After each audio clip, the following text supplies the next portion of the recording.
Welcome to Tax Dosti, your go-to channel for tax and finance insights. Today we're diving into an exciting topic, how Bitcoin is taxed when a company like MicroStrategy holds it. Let's break it down in simple terms.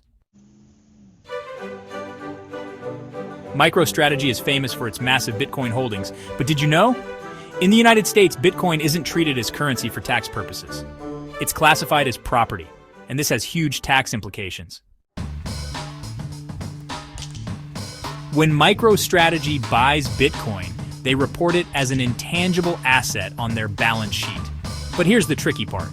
They can only record losses if Bitcoin's price falls below what they paid. If Bitcoin's value shoots up, no gain is recorded until they sell. When MicroStrategy sells Bitcoin, the IRS steps in. The profit, or loss, is taxed as a capital gain.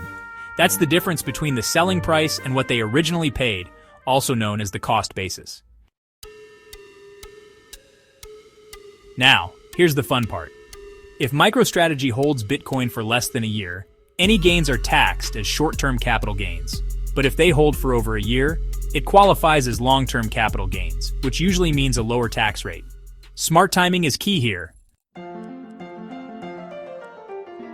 Companies can also use strategies like loss harvesting.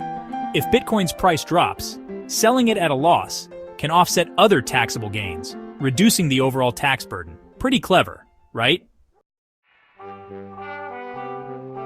To wrap it up, MicroStrategy's Bitcoin strategy is bold, but it comes with some serious tax responsibilities.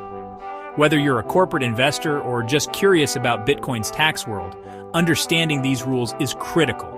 If you found this helpful, don't forget to like, subscribe, and hit the bell icon for more insights on taxes, finance, and investments. See you next time on Tax Dosti. Stay smart, stay informed.